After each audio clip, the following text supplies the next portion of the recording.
So I just finished watching the Demon Slayer Mugen Train movie, and I gotta say, it was pretty fucking good. Let's go.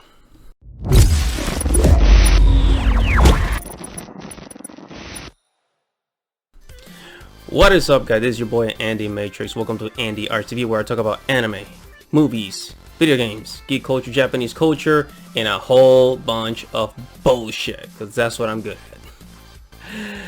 So recently, I actually started watching the Demon Slayer anime series before I went and watched the movie, because I wanted to know what was the hype.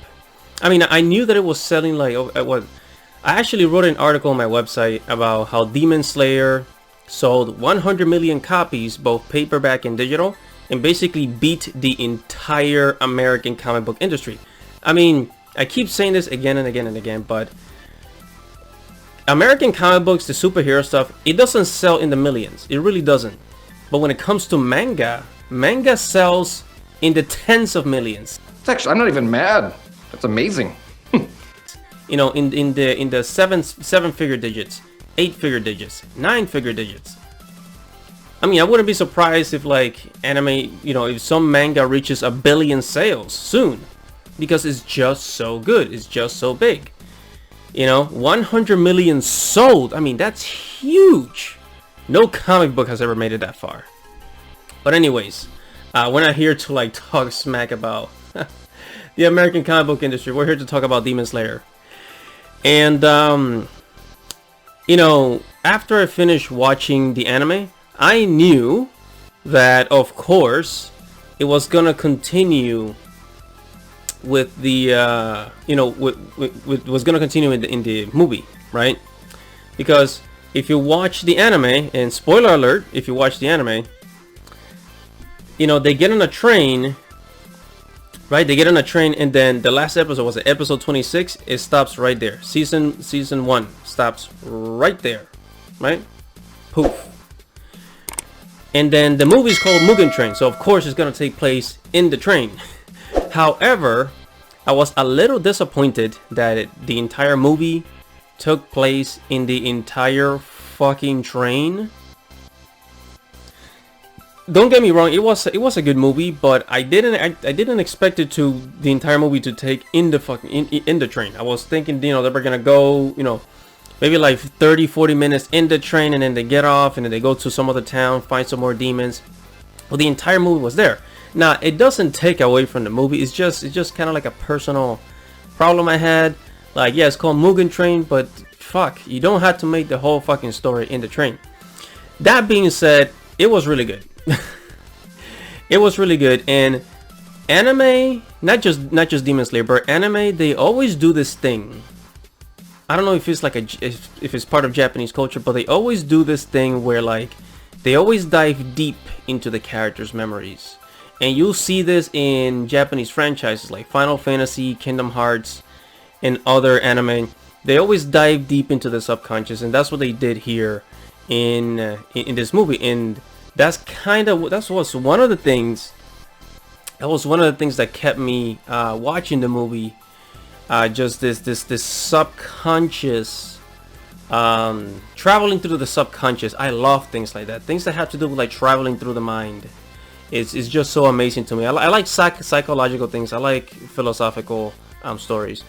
So the way, I mean, despite of the fact that the whole movie was on the train, the way that they showed it, and the route they took with the story, it was absolutely breathtaking to me. It was very beautifully done, and like always, they always draw a Tanjiro with that, you know, those water illustrations every time he swings his sword. You know, the water breathing techniques. Flame Hashira, I did not know much about him, but in this movie you kind of get to know more about the guy, and I was okay with it. It wasn't bad. you know, but it's always cool to see a strong, badass character like the Flame Hashira, right? Rengoku, they call him. And in the anime, I wasn't really so interested. I mean, he always looked cool with like kind of like the flame, you know, burning yellow hair. He basically he looks like the Eastern kind of like, what do you call it, the lion dragon, they call it, the lion dragon. That's how he looks, you know, the flaming Hashira. Makes perfect sense. And I mean, the fight at the end was absolute freaking just badass, man. I mean, the thing about this movie is, although it's a movie, it feels like it's like 3 episodes all crunched up into one. That's what it feels like. Just 3 episodes in, you know, in like a what, hour and a half movie. That's what it felt like. It almost didn't feel like a movie. I felt like I was just watching another episode of Demon Slayer because it was that good. And you almost forget that you're watching a movie for a while. You just think, oh, this is just another episode. That's kind of how it feels. But Flame Hashira was a really cool character, really cool fight. I love his flaming technique, his fire breathing technique, and the kind of the relationship that Tanjiro kind of develops with him. I mean, it was really short, but it was really short. I mean, because in the anime you don't know, I guess they don't really show much about Flame Hashira. You know, Tanjiro kind of talks about him, but they never like emphasize on the guy. So I guess they make this movie.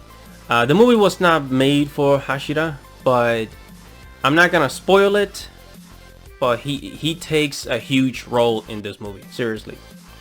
You know, it's definitely gonna continue. The anime, the movie definitely hinted at the continuation of Demon Slayer, but the question is, when is it gonna come out? And that is all for this Demon Slayer Mugen Train review. I hope you guys like it. I hope you guys like what I had to say. Do like this video, give it a like, you know, for the YouTube algorithm. Leave a comment below, tell me what you think. Have you watched the Mugen Train movie? And also don't forget to subscribe to the channel for more videos, vlogs, news, and bullshit videos from yours truly, and the Matrix and the Arts TV.